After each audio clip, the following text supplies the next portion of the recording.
പ്രിയപ്പെട്ടവരെ, ഇതൊന്ന് മുഴുവനായി നിങ്ങൾ കാണണം, ഒന്ന് ഷെയർ ചെയ്യണം. നിങ്ങൾ തട്ടി മാറ്റി പോകരുത്. നിങ്ങളുടെ വിലപ്പെട്ട സമയത്തിൽ നിന്നൊരു ചെറിയ സമയം നിങ്ങളൊന്ന് കാണൂലേ പ്രിയപ്പെട്ടവരെ? ഇതൊന്ന് കേൾക്കണേ. എൻ്റെ മനസ്സിന്റെ സങ്കടമാണ് നിങ്ങളോട് ഞാനിപ്പോ പങ്കുവെക്കുന്നത്. 30/12/2025 ഇന്നലെ ഞാനാണ് എൻ്റെ കുഞ്ഞിനെ അഡ്മിറ്റ് ചെയ്തത്. ഇന്നലെ എൻ്റെ കുഞ്ഞിക്ക് ചികിത്സ നടന്നു. ഇന്നലെ എന്നല്ല, ഒരുപാട് വർഷമായി, ഏകദേശം 6 മാസം പ്രായമുള്ളപ്പോഴാണ് എൻ്റെ കുഞ്ഞിന്റെ നാവിന് ഇങ്ങനൊരു അസുഖം കാണുന്നത്. അങ്ങനെ 2 വയസ്സ് മുതൽ തന്നെ എൻ്റെ കുഞ്ഞിന് ഓരോ മാസവും, മാസത്തിൽ 1 തവണ അല്ലെങ്കിൽ 2 തവണ അല്ലെങ്കിൽ 2 മാസം കൂടുമ്പോൾ, ഇങ്ങനെ കഴിഞ്ഞ 5-6 വർഷമായിട്ട് എൻ്റെ കുഞ്ഞിക്ക് ചികിത്സ നൽകുകയാണ്. എൻ്റെ കുഞ്ഞിന്റെ രോഗം ഒരുപാട് തവണ നിങ്ങളോട് പറഞ്ഞതാണ്. എൻ്റെ പൊന്നുമോനെ ചേർത്ത് പിടിച്ചവരാണ്. ഞാൻ അതൊന്നുമല്ല ഇപ്പൊ പറയാൻ വന്നത്.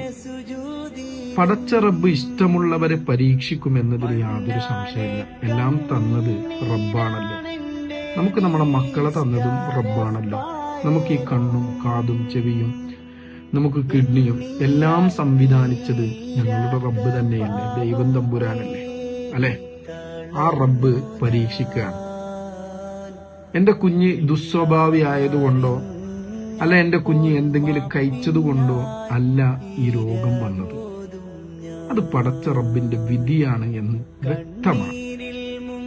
ഞാൻ എന്തിനാ ഇത് പറഞ്ഞതെന്നറിയാം? 2 ദിവസം മുമ്പ് ഞാനൊരു വീഡിയോ സോഷ്യൽ മീഡിയയിൽ ഇട്ടിരുന്നു.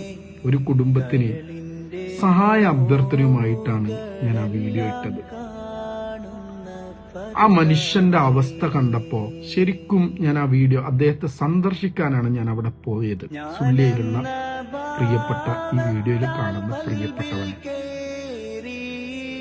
ഞാൻ അവിടെ പോയപ്പോ ആ മനുഷ്യന്റെ ആ വായുടെ അവസ്ഥയൊക്കെ കണ്ടപ്പോ ഒരുപാട് വർഷത്തിന്റെ ആഗ്രഹമാണ്. ഇന്നും സത്യമായി പറയാം, എന്റെ ഏറ്റവും വലിയ ആഗ്രഹം എന്ന് പറയുന്നത് എന്റെ കുഞ്ഞൊന്ന് ഭക്ഷണം കഴിക്കണം എന്നതാണ്.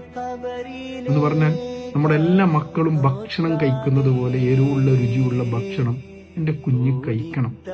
അതിനുവേണ്ടി നിരന്തരമായി എന്റെ റബ്ബിനോട് ഞാൻ പ്രാർത്ഥിക്കാറുണ്ട്. എന്റെ ആയുസ് പോലും അതിന് നീ എടുത്താലും എന്റെ കുഞ്ഞൊന്ന് അങ്ങനെ കണ്ടാൽ മതി എന്ന് ഞാൻ എപ്പോഴും ദുആ ചെയ്യാറുണ്ട്, പ്രാർത്ഥിക്കാറുണ്ട്. കാരണം എന്റെ സമ്പത്ത് എന്റെ അനീസാണ്.